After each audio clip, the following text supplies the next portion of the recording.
want to talk a little bit about personal honesty. In a perfect world, we hear something once, recorded in our brain, and never need to hear it again. Well, I don't know where you live, but my world is far from perfect.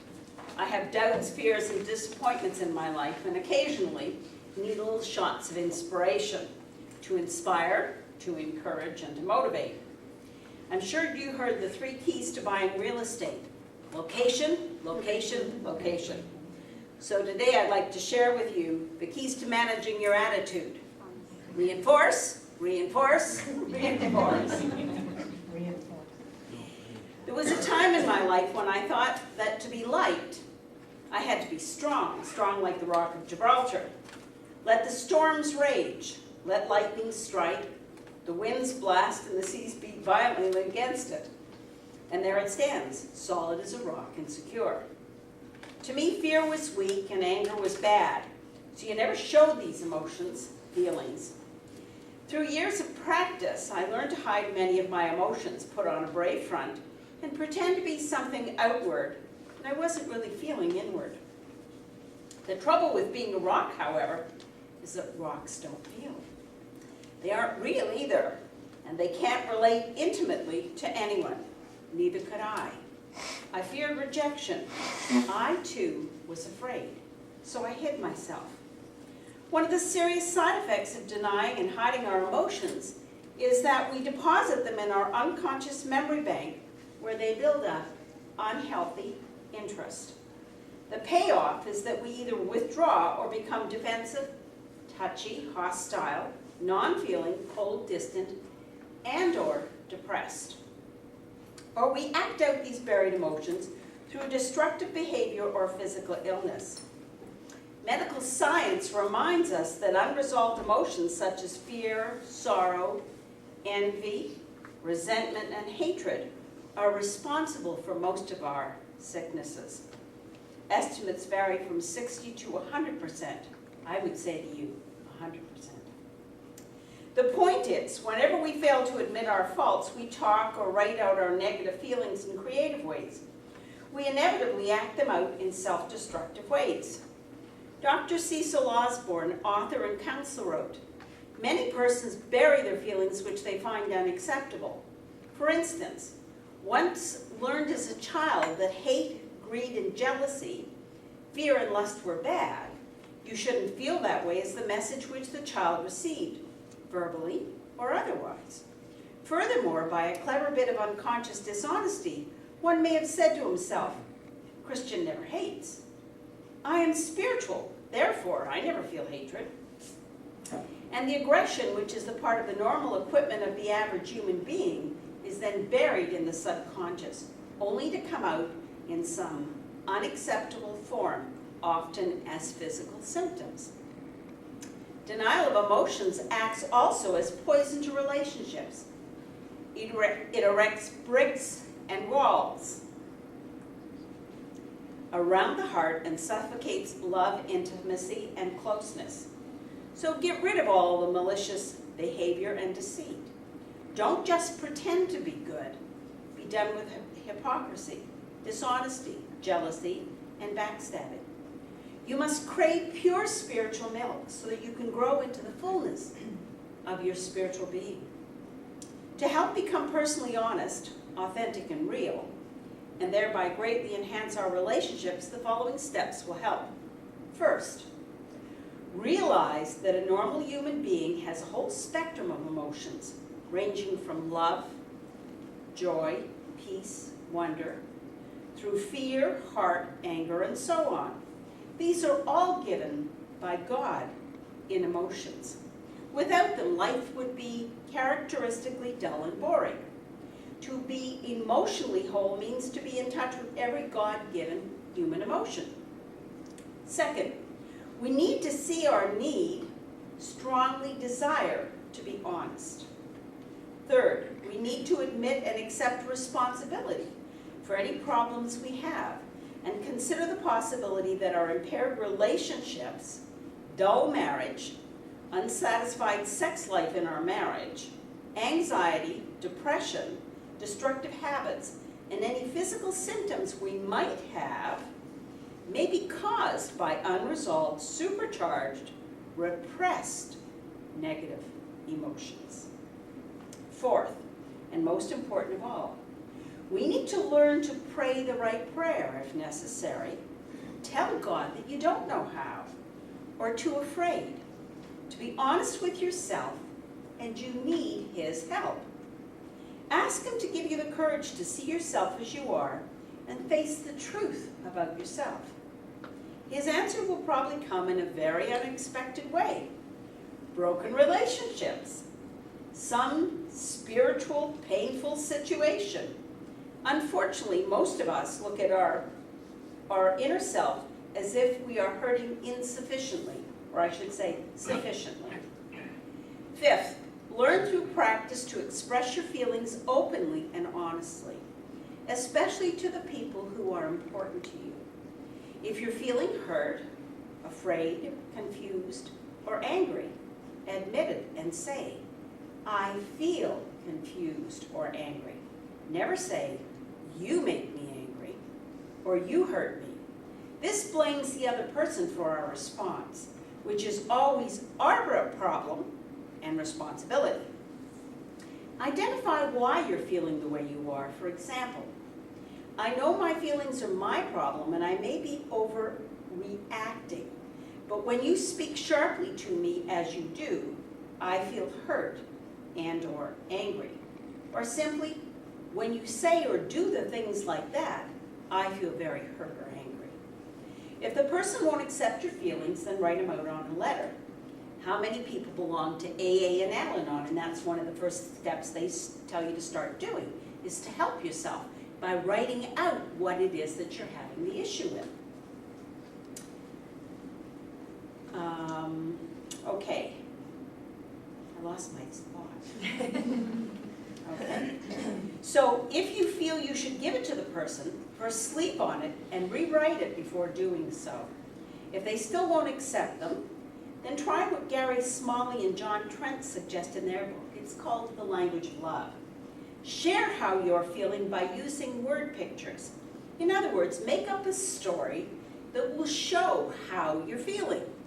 The person will get it then, if you explain it in a context that makes sense, right? Okay, so finally, if I love you, I will always be open and honest with you, as the Bible suggests.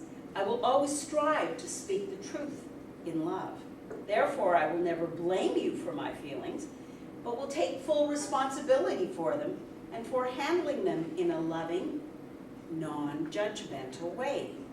Denying our faults and feelings and acting them out blindly, or lashing out or hurting others with them, is weak and immature. Acknowledging and talking out in a responsible manner is the hallmark of being mature adults. It may not be easy, but it is true strength and is the only way to develop growth-producing and intimate relationships. So those were some of the things that I wanted to share with you. I've been going through what I call a mini crisis in my life, and I found it very interesting because I have a tendency to withdraw when I get really upset. I don't want to talk to anybody. I don't want to deal with anybody.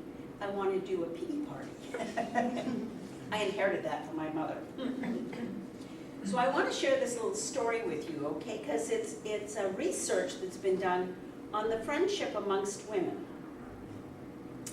A landmark UCLA study suggests friendship between women are special. They shape who we are and who we are yet to be. They soothe our tumultuous inner world, fill the emotional gaps in our marriage, and help us remember who we really are. By the way, they may even do more.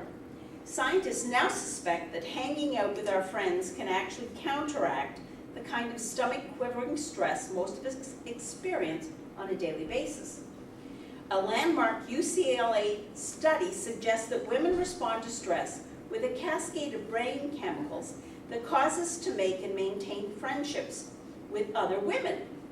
It is stunning find that has turned 5 decades of stress research, most of it on men, upside down. Until the study was published, Scientists generally believe that when people experience stress, they triggered a hormonal cascade that revs the body to either stand and fight or flee as fast as possible.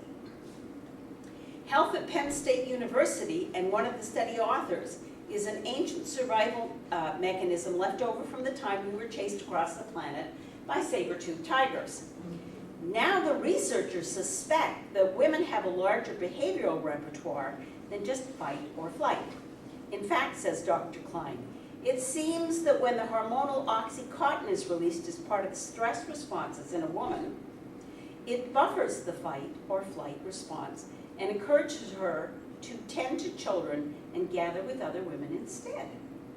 When she actually engages in this tending or befriending, studies suggest that more oxytocin is released. We all know what oxytocin is, right?